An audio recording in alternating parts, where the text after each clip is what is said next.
And have we got a surprise at the end yet? We're about to find out. Okay. It'll be a surprise either way. I don't know See that? what's going to happen. You should tell them what? I should. I feel like we haven't heard about your child tonight, Sharky. She'll be up later. This is, you know. She's taller than that, and she actually draws better than you as well. Can you please put your hands together for Joseph?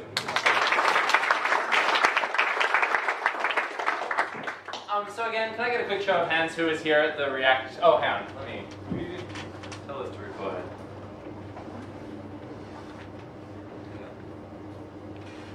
Alright. Can I get a quick show of hands again who is here at the React.js meetup?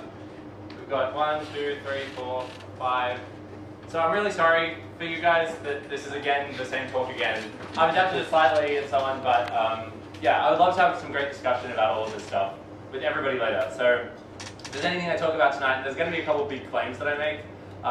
If you want to talk about it, then I would love to hear from you in your comments. There's some really interesting conversations about how we build our web apps that are happening right now. As we build out new tools like React and GraphQL, which is what I'm going to be talking about tonight, there's some really interesting questions of how we structure our applications. Like, how should we put it together?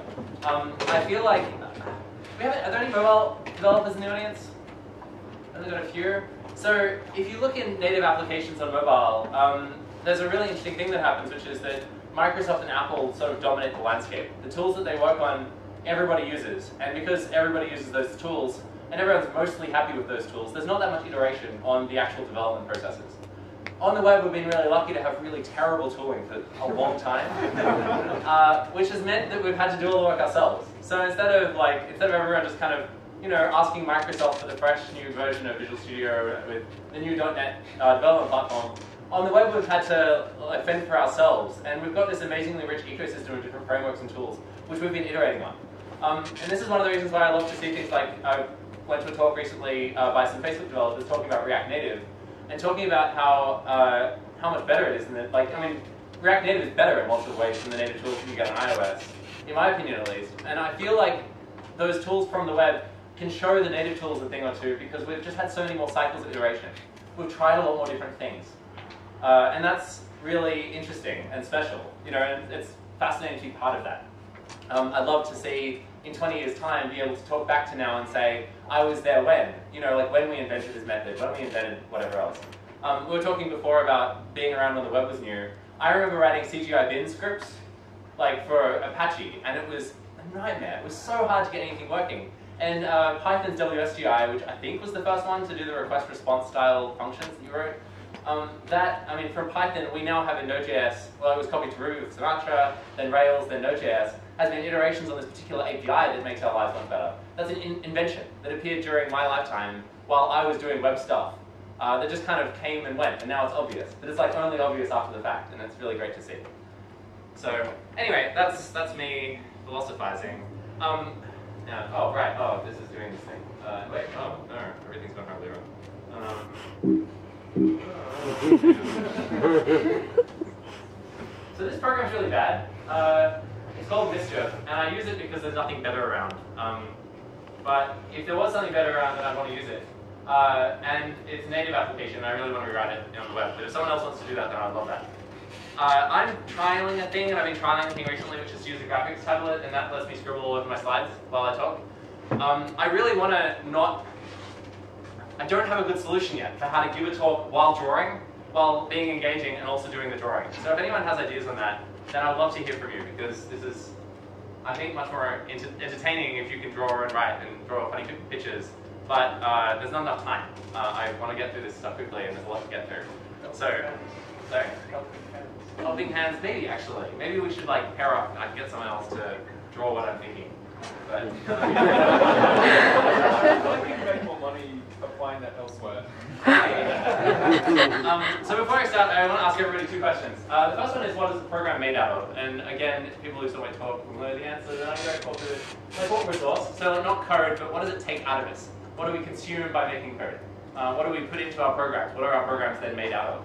Sanity. Coffee. Coffee. This was answered last month. Yeah. All right. Oh, did you go through this last one? Great. Yeah. Okay. Then yeah. Then we'll. Anyway, we'll get back to that in a second. And then the second thing is, what's the biggest failing at your first job? And I'm bringing this up because for me, the biggest failing at the place that I worked at first, there was a saying I heard that you're like scarred by your first job, and you spend the rest of your career trying to make up for the failings in your first workplace. Which I don't know if it's true, but it's definitely true for me. And the thing that I did during my first job was work on data. I worked doing contracting work. This is one of my first jobs. I was actually in this building, literally this building in my first job, working on level 10 and this level 6, doing information security for Westpac Bank. But one of my other jobs that I did was I did some contracting work for ANZ Bank. And we had this horrible application built using GWT, Google Web Toolkit, where we had some data in a database and I had to show up to Lotus Notes, which is great. And then we had some not quite REST XML-y thing that was talking to a browser. That was a GWT-based application, so we were writing Java here, and kind of Java here, and something else over here. And we spent about 80% of all of the time just merely rewriting the same data structures over and over again in different languages and different environments. And that killed me. I'm like, this is really dumb, we should be able to have better tools. And this is why I'm really happy to show everybody GraphQL today. I spent the last 2 years of my life in the States making this beautiful application called Lever, which unfortunately I can't show you the application itself, but it's a hiring tool, and it's Gmail for recruiters effectively. And to build this, we built something called Derby, which is built on top of SYDJS that I presented for the first time at SYDJS a number of years ago. So this is a collaborative spreadsheet. If anyone else opens up this web page, which is sync.derbyjs.com/table, you'll see the same thing. And in this, I can type in cells, and that'll get replicated in real time to all of the browsers. And I can also reorder cells, and I can reorder rows, and I can delete everything. And this is all synced in real time, and no matter what operations anyone does, I could be typing in a cell, and someone else can move the cell while I'm typing in it, and everything will just work, which is really exciting. We joked that we spent 2 years of our lives making 2 windows look exactly the same.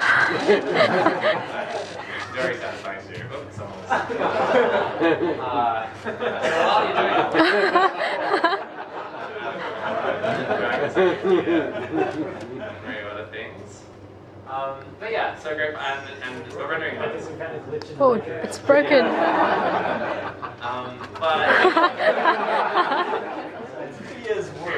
But so I want to make 2 arguments. So let's say you want to build something like that. And our best sort of tools right now are REST. We've got REST. We can make RESTful APIs. RESTful APIs are great, right? Because we can model our stuff. But I want to make a big claim tonight, which is that REST is kind of crap. And it's crap for lots of things. And we're now discovering the crapness of REST. Anyway, what is it? Strauss said there's 2 kinds of programming languages in the world. Programming languages that everybody complains about, and programming languages that nobody uses. So we're now entering the REST is something that I feel everyone should be complaining about now. It's got some really big problems. And the first one is that if you want to make real-time applications, you can't use REST. Unless you want to just poll every 10 seconds, poll your database, and make the query over and over again, which is going to kill your users, kill your browsers, and kill your database if you're doing this. It's not going to work, it's not going to scale well. And the other problem with REST, the other problem with REST goes back to the thing that everybody was told last week, or last month. Who was here last month? Did someone who was here last month say the answer to this first question? In my mind, at least. Effort?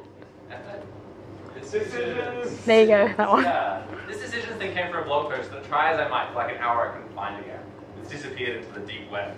But REST is bad because it makes us make lots of decisions.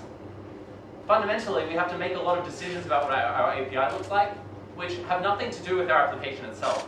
Or they conflict with our application, or we have to kind of trade off between being pure and having a pure RESTful API, and having a nice application and not very many round trips. If we look at, another way to think about this is that this is a great slide by Alan Kay. You should watch every single talk that Alan Kay's ever given because the man's a genius. And every talk, he's like, there's a ratio whenever you hear a talk of the number of new ideas per unit of time. And Alan Kay has a really high ratio of that, which is why it's worth spending your time.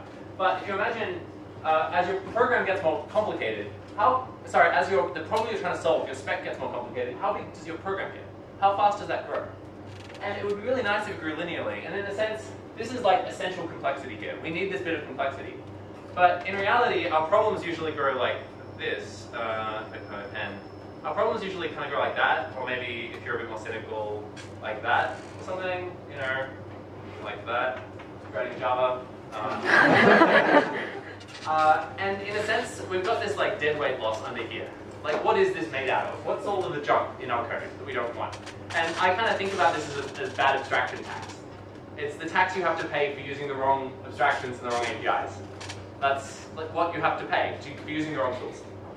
Learning better tools like learning things like GraphQL, and I'll get to GraphQL soon, I promise, will save you from a lot of that. So let me talk about that a little bit. And the question is, with REST, what should your RESTful API look like? So given that you're designing some website, so I pulled up what's up here? This is Stack Exchange, which some of you may be familiar with. This is Stack Overflow. If we think about what RESTful APIs, if you imagine making a REST API for this site, what components of this site would you have to get data for? So let's imagine this is implemented using Meteor or Firebase or something, and it's a big JavaScript bundle. It gets sent down to the browser then makes REST requests back to fetch all pieces of data. What do we have here? How many round trips do we need to make? How many requests? Lots. We've got me, so that's my little profile picture up there with some internet points that I've acquired by answering like 6 questions. We've got what the question itself is, and we've got who asked the question and when, so maybe that's part of the question itself. Underneath the question is going to be some comments, and then, this is one of the like new questions, then usually some answers and some comments. Each of the people who asked and answered a question has their own points and their own score, some badges. There's some job postings near me, so I can be an Atlassian developer apparently. Near me, I guess that's quite accurate. There's some related questions, exactly which of them have been answered or not answered. Like once you start pulling this apart, there's a lot of stuff here. Here's the most recent blog post that Stack Overflow has made. I mean, this is a lot of requests. And you have this problem with REST, which is you have to balance up either overfetching or underfetching. So either you have to make one REST URL endpoint that gets all of this stuff.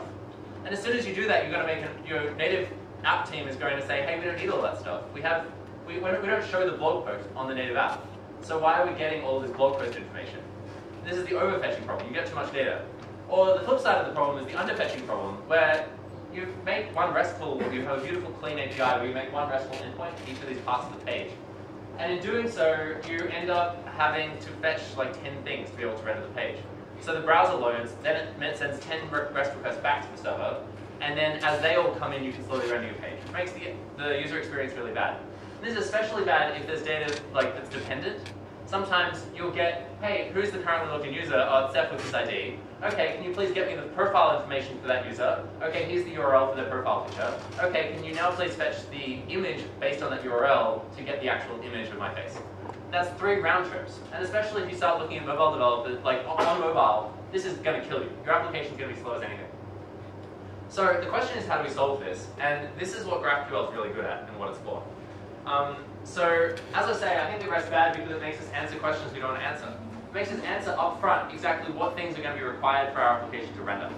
I mean, I was, for the talk at React, I was looking at this meetup site, meetup.com, and I kind of think about it like this, that, like, you know, it's the same thing, right? You've got all these different parts of the page. And what are all those parts and how do they all connect? Well, they're all different. They should be separate. And which parts are going to be required should be completely dependent on the front-end engineers, the people who are designing the site. That shouldn't have implications right throughout your stack. They shouldn't have to ask 10 people's permission to add like a like count or a follow count or whatever it is that we want to add to the page. So the way that meetup.com solved this problem is that they have a really fantastic, so here's the page, here's meetup.com for the React using Meetup. And here is the API documentation. And here's all of this stuff in an event. Notice the like indentation here.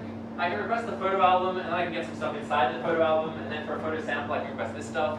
They've got their own crazy URL syntax for encoding exactly which fields you do and don't want. And this shouldn't be in the data for an event. This is something else. This has got to do with the photo album that's attached to the event, right? That should probably be a different URL, like a different REST API. Anyway, so they've got this giant beautiful documentation, beautiful REST API as far as REST APIs go, but it's really complicated, and it's forced to be complicated because there's a whole bunch of design trade-offs in exactly what data they do and don't return from this REST API. So that's kind of gross. And another way of saying that is this, that when you're developing your application, you think about it, you've got your database way over here, and you've got your database schema. What data are you storing? For your front-end server, which is part of the server, I still think of front-end as being part of the back-end, because that's my job, usually. So your front-end application is making SQL queries, or NoSQL queries, or Mongo queries, or whatever it is. And then you've got some boring JavaScript here. And then you have to make a whole bunch of decisions. That's what this yellow means. You've got to make a bunch of decisions about what your REST API looks like. And then in your client, in the actual page itself, you make a bunch of React components, and you design all of the pages based on what data it's going to need. So there's a bunch of implications between these two parts, which you have to think about. And this RESTful stuff is sort of, like this part here is great, and I don't have to do it. With GraphQL, so GraphQL is a new way to think about our data, and it solves this problem. And the way that it does it is, the client, instead of sending a bunch of different REST requests, the client sends in a specially encoded, formally described manner. It sends exactly what data it's going to need to do that render. So I'll show you some examples in a second, but the basic idea is that your client, and you write it using React and whatever else you want to use. GraphQL, by the way, doesn't depend on React. It's a library completely separate from React, but it plays very nicely with React. What we do is, and I'm going to show you this in a shell. Right. What we do is we send a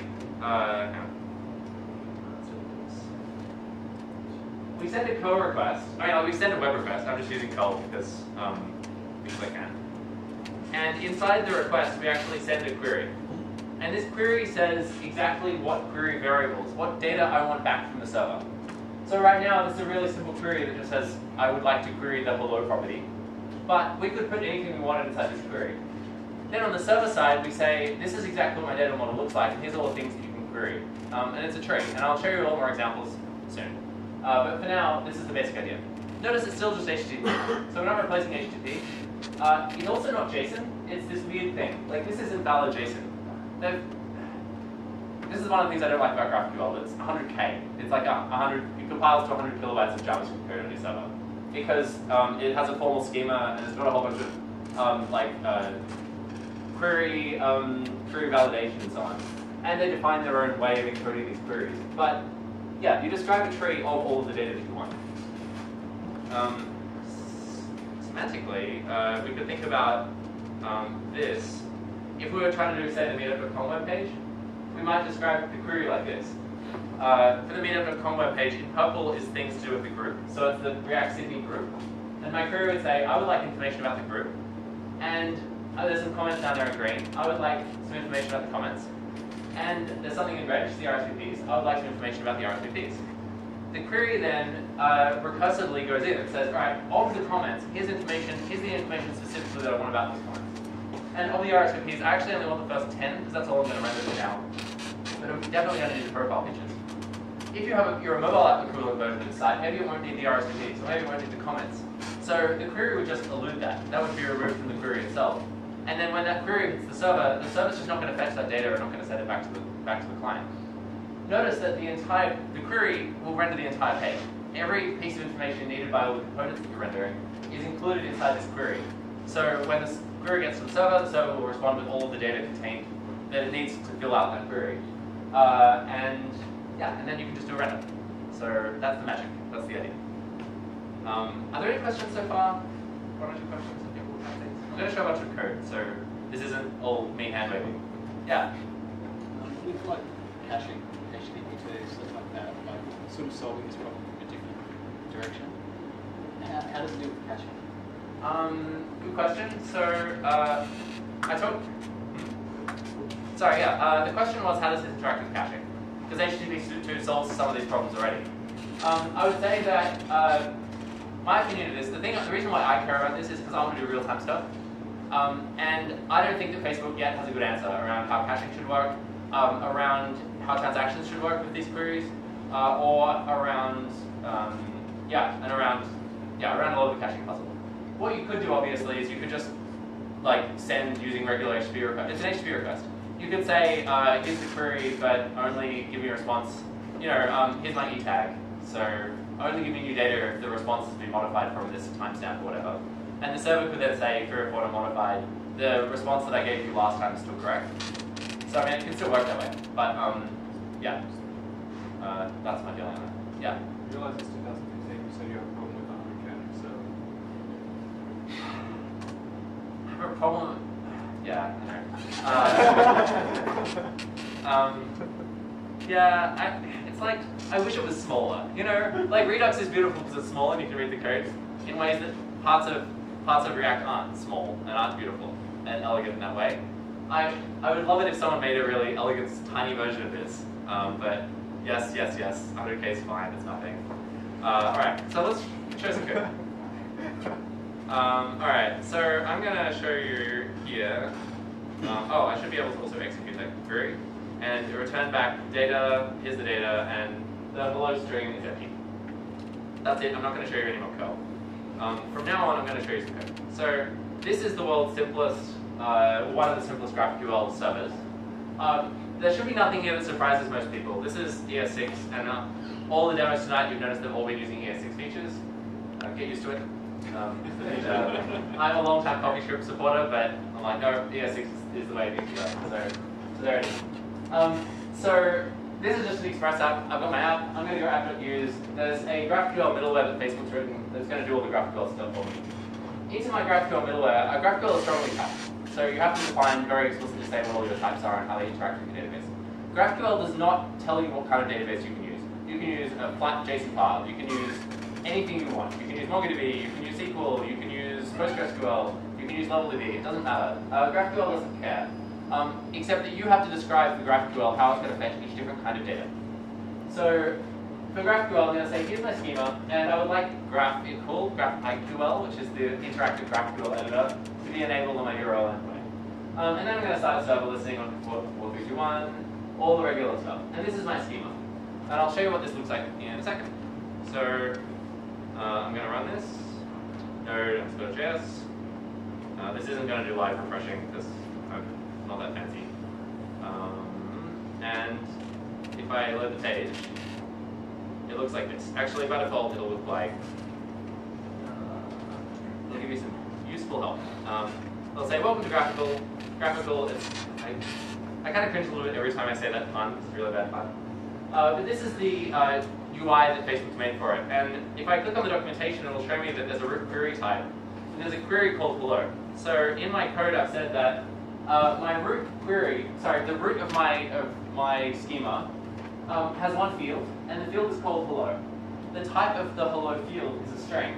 And when you resolve this this query, so when you resolve the query for the hello object, it's going to say, what, Sharky? What, Sharky? So that's what it's going to say when we run this query. And I'll refresh that. And now in here, this is just built on CodeMirror, and I have completion. So I can just ask for the hello query and run that. And it says, well, it says hello Sharky, as we expect. So we're now getting data back from our server, which is very cool, but not very useful. So I'm going to add up a bunch of random stuff to this and build it up a little bit to show you some of the different features of GraphQL. Stop me at any time, I can just cut it short at any moment. And I'm not going to type things because I'm afraid, so instead I'm going to so the first thing I'm going to do is, this isn't very useful if it's just got, like, no parameters. Usually you want to say, hey, can you give me this data, and here's some query parameters. So I can say, hey, what's up, Sharky? Actually, what's up, blank, and then message parameter. So this is saying that the hello query field takes an argument. The argument is called message, or let's call it name. And the name parameter is a type of string, and when we resolve, we're going to resolve to whatever that query parameter is. I need to change it. Oh, yeah, yes. Thank you. Yeah, no, I know. This is what I get for trying to choose things. And now if I try and run this, I'm going to get what's up undefined. Let it say that you can say I would like my type of my string input to never be null. But otherwise, I can say I'm going to refresh this whole page to make sure I get the schema again. Name is Sharky. Run that. And now it says what's up Sharky. Or I can say what's up Seth. So there we go. So this is the way that you can get query parameters in. Still not super interesting, but kind of getting more useful. The next thing I'm going to do is I'm going to make, so I'm going to wrap the meetup.com events because SYDJS still doesn't have any API to access all the data on the SYDJS website. Sorry, anyway, about APIs. So I'm going to make a event type. So this is a new type, and it's called an event, and it's going to be a meetup.com event. And it's got two fields, it's got a name and a description field. And all I'm going to do is I'm going to make it so that when we try and resolve this query, we're going to resolve to, instead of the type string, we're going to resolve to type event. And we're going to resolve just to a arbitrary case object. So the description is going to be what's up, parameter name, just as it was before. And we're also going to give it a name field. So the name's going to be SYDJS. And I'm going to refresh my server, and then I'm going to reload this. Already, so it's giving me errors because hello doesn't make sense now. But if I go to the documentation, I can see that the root query is going to return an event. And an event has a name and a description. And in the same way that it generates all of this documentation, I can also say I would like to run the hello message with the name of Sharky, and get back, please, command space, a name, and a description for the event. And when I run that, I get this. Pretty cool, right? So we're starting to get that. So if I don't want though, let's say on my mobile app I don't want the description, I can obviously just remove that from my query, and I don't get it back. It's just going to give me only the bits and pieces that I want, which is the superpower of GraphQL. And remember again, this is just making an HTTP request to request that particular query. The database knows all the schema types, it knows how to fetch different kinds of data. So the server will then say, oh, here's the data you actually wanted. So let's keep on going. So that's an event. I'm going to add some more stuff. So this is not very interesting so far because I'm returning static data in my resolve function. In reality, I'm not going to be able to statically just return data. So the way GraphQL works is this resolve function can actually handle any promise. So if you return a promise, it'll wait on that promise and then return the query response after all promises have successfully given it back the data. So I'm instead going to replace this resolve function with something a little bit different. Let's actually get the data from the actual meetup.com API. So I'm going to return request this event, and this is just using the meetup.com API. I've actually got a custom request function that's going to do some caching, and the main reason I'm doing that is just because I don't trust the internet. But this would totally work. Oh, my custom function is also adding in my secret meetup.com API key. So yeah. So I'm going to just get that back. And now if I go back to this, and I restart the server, and I do this. So I need to refresh. Actually, I probably didn't need to refresh that. Okay. Look at it. Just.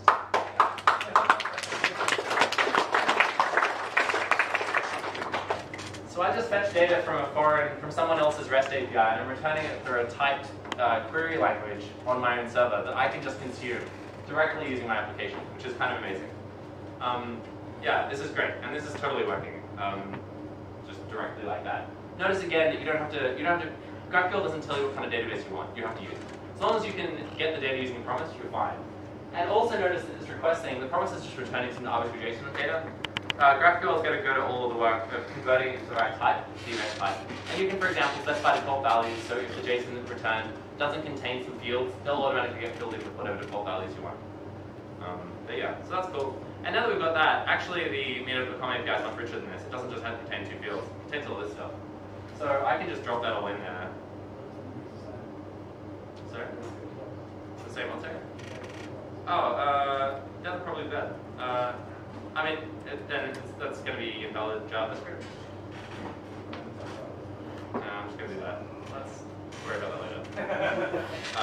So if I refresh this page now, it's going to be exactly the same, except that now my root query is going to return an event. An event has all this stuff, which also means that if I just click in here and hit Control Space, I can get all this other stuff. So the React Sydney meetup, for all the people who were there, it had this problem, which was that the RSVP limit was 50.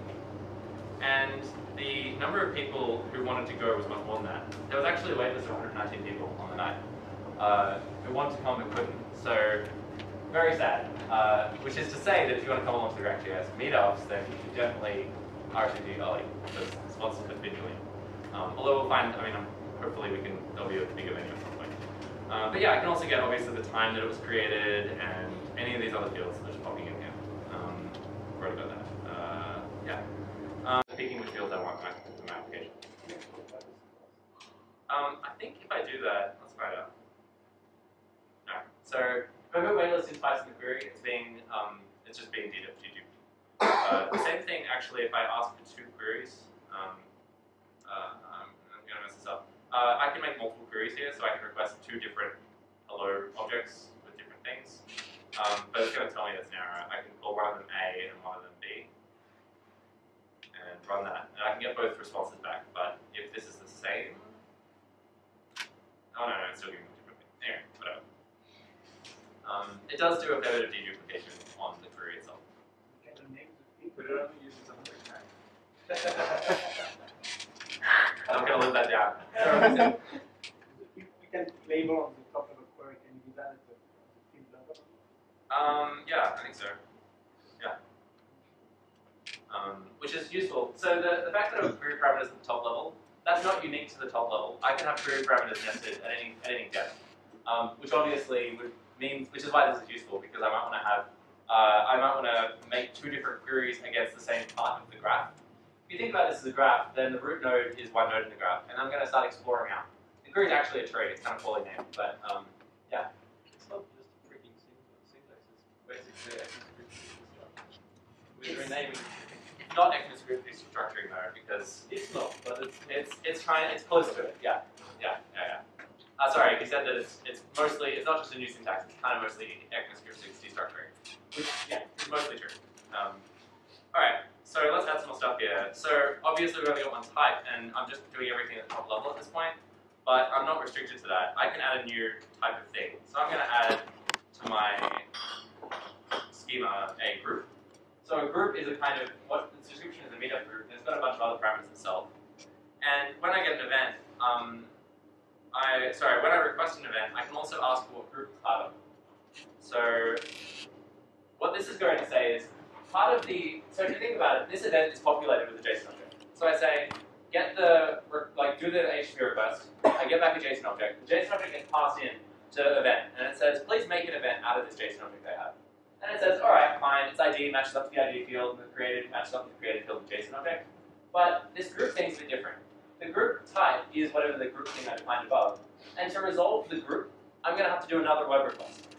So to resolve the group, I take in the event, and the event contains the information that was passed in. So in this case, the events group, I take in the event, which is this event itself. And event.group.url name is part of the REST API for an event. So an event has the group's URL. And if I ask the meetup.com API for that, it's going to give me a lot more information about the group itself. So this is going to then, if you think about this, we're going to make one request, we get the data back, then we're going to make another request, which we need to be able to populate the group field. So if I run this now, then I get this. So I'm going to refresh this again. So right now, if I look at my my terminal, it's saying that it's only accessing the event. Because I'm not asking in here, in my query I'm not asking for the group, so it doesn't have to be requested. But as soon as I add the group, and in particular from the group, which fields do I want, I would like the name and the description, and the city it's in. And I can make that request. And to be able to respond to this, it did 2 web requests. Then now, to be able to field this, you can't see it from the back, to be able to field this, it first of all made a request to the event, and then after it made a request to the event, it got back the group name from the event itself, so then it requested the React Sydney group. And the React Sydney group then populated the other group fields. Again, you can design this any way you like. And again, GraphQL does nothing, sadly, to do transactions over these promises. If something happens in between those 2 requests, then they could return invalid data. I asked a Facebook engineer about this at an event the other night, and he said he didn't really care, because Facebook doesn't matter that much. But I know that some people are working on making something that will be able to do SQL queries, and it will actually parse the entire query that you've made, and then figure out one single SQL query that can pass to the backend, which will be able to answer all the questions. And this is something people are working on now. So that's worth knowing about. In 100K, it still couldn't handle that. So but I should also point out, though, that notice that there's multiple round trips going on. All the round trips are happening on the server. So if your front-end server, which is fielding these GraphQL requests, is sitting right next to your database, then unlike in the old situation where my mobile phone makes a request to say get me the event, that rest of the data gets back to my mobile phone. Then my mobile phone makes another request back to the same database and asks about the group to get more information about it, and that comes back, right? And the latency between my phone and the server is going to be, I don't know, like 200, 300 milliseconds easily. Here, it's just multiple requests happening from my front-end server. So I've set up my servers correctly. If my database server is in the same provisioning group or whatever it is as everything else, then it's just going to be multiple conversations between my front-end server, which is running my code, and my database. So this is going to be much faster, even if it's making multiple round trips in a second. So that's cool. We can also do other stuff, so we can return lists. So this is saying that I'm going to add a new kind of thing, which is an RSVP list. So I want to see who actually is turning up to the event. And in this case, it's going to be a new GraphQL list. Each of these primitive types that GraphQL provides, the GraphQL provides a bunch of primitive types, so you can read the documentation to find out what they all are, like string and number and ID and boolean and so on. But one of them is list. And so I'm saying I'm going to have an RSVP object, and I would like the RSVP list to give me a list of those objects. The list can't be null, so it can't return null, but it can return an empty list. That's a valid list. In the resolve function, so when we resolve this, we're actually going to make another request to the RSVPs. And in particular here, I'm going to pull out the event ID. I'll show you in a little while another example of this where I've actually added limited skip parameters in here, but that would be really easy to do. Because I could just add into my my RSVP list some arguments the same way I did at the start to say how many query response, like how many do I want to return. And then I would take those query parameters, so I would like the first 10 RSVPs, and I could pass that straight into whatever query language I used.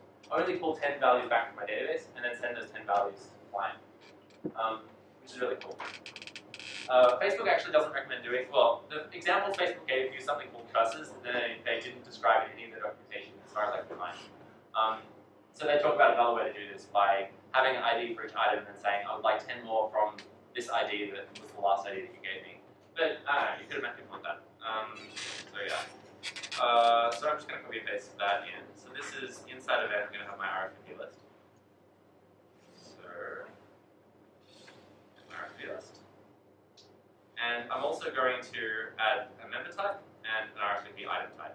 And so the RSVP item type, so I'm going to fetch an RSVP item, which contains a member. When we resolve the member, we're going to look up their photo. We need their photo data, and it's in the RSVP.member_photo field, which I think is kind of gross. It's like member.member_photo. So I'm renaming it to just be memberdata.photo. Sorry, I need to do that because, so I called my member photo field photo, and anyway, I'm just renaming the fields. You can mess around with these JSON objects, which is fine. That's the point I'm getting at. And that's all fine, and I can run that. And I refresh this. And now this event that I have, I can also ask for the RSVP list. By default, notice that I'm getting a red squiggly underline. And it's a red squiggly underline because I'm not saying what fields in RSVP list I want. It doesn't know, and it's not going to default to all of them. It's going to default to erroring, because that's well done. And you get all of them? Yeah. Well, so here I could just, I think you can just, there's some way to, yeah, I don't know if there's a star. There might be a star. I can just request all of them anyway. But right, if I actually try to make a query, it'll auto-populate it all. So that's but RSVP list, do it, or you're going to get back to those fields. So here's all the people who are RSVP, and most of them are on the wait list. And I would also like the member, please. I don't know, some joke. And I should point out, this is like private information. This is all publicly available from the meetup.com API. If you don't want your status as attending a meetup to be public knowledge, then don't RSVP via the meetup.com website. But here are all the people who were on the waitlist for meetup.com. Sorry, on meetup.com for the Sydney React Team. You going somewhere? Hey, yeah. She was there. She came anyway. This is all right. When they ask about actually get a score, they said, well, do by phone, you can get a score. Anyway, so this is really cool. what else can I show you? There's a couple more features of GraphQL itself. You can actually, for example, it's really common for all groups to need set query fields. You can effectively save them as part of your query and say, look, I'm going to need every time I show a user a member, I'm going to want to name the profile picture, the profile URL. I'm not actually going to show it to you, but you can save query variables as part of the query and say, I'm going to give a special name for this kind of thing, which is a user with their profile picture and a name. And then you can use that throughout your query. And when it sends that, that kind of gives you a little bit of manual compression of your query, so that you can sort of save little reused blocks of query itself, which is nice. I'm also not showing tonight any of the mutation stuff. So GraphQL has an API for mutations, and it works very similarly. So instead of making a query like this is actually shorthand for, I think this. So this is my query. I can also have another section which is my mutations, and I can specify it just the same way. Some things I would like the server to do when it gets this query. I'm not going to show that tonight, but I recommend if anyone wants to look at it, that you look at this. There's a website called Learn GraphQL. You Google Learn GraphQL to find this. And this is a really great introduction that someone's made to GraphQL, which I went through, and you can step through, and it's like designed in lessons. There's some other people who did the Learn Media tutorials, but it's actually really fantastic. It's really well done, and it takes you through actually like step-by-step building up a GraphQL application, and shows you all of the different things, including mutations. So this is a recommendation. But yeah, I don't know. Just to finish up, I'm going to show you a sort of finished-ish version of this. So I'm going to run node server.js, which is my sort of more complete version of this application. And you can see I've just made a few more changes. So I've made it so that for the event I have to pass in the URL name and an event ID. So this is how I'd actually access that parameter. I would instead say name sharky, and then I mysteriously get back to React in the event. So I can pass that in. I've also added in this the RSVP list. I've given it a limit, so I can say how many items from the RSVP list I want back in my query results, which is really nice. And of course, I can also say to offset that by 10 items, so that I can have infinite scroll. But otherwise, that's GraphQL. So yeah. Are there any questions? Yeah. Oh, sorry. You showed us mainly a query, but you showed us mainly the querying side. Yeah. But would you use this also for updates? So that's what the mutations are for. Yeah. The mutations are for updates. I think the query stuff is really nice, and the mutation stuff is okay. There's obviously no reason why you have to use the mutation stuff. There's no live updating happening here, so if you still use your own APIs for making changes, then you're not going to lose anything. It'll all just work. So you think you wouldn't replace the REST API completely with this? The mutation stuff is great, and you should look at it, but I'm not going to give it a wholehearted recommendation. Yeah, it's up to you. I mean, like, I spent a lot of time thinking about mutations in the context of doing live updates, and I don't think the mutation stuff is there. I don't think it's good enough to do live updating. But neither is REST. Like, I think the mutation stuff is decent. And if you're using GraphQL anyway, it might be a really nice fit in that you can specify how each of the different data fields are mutated inside your schema, which means that everything sort of fits nicely together rather than having to have two separate APIs. So if you're going to pick one or the other, if you're using GraphQL anyway for queries, I'd recommend using the mutation stuff.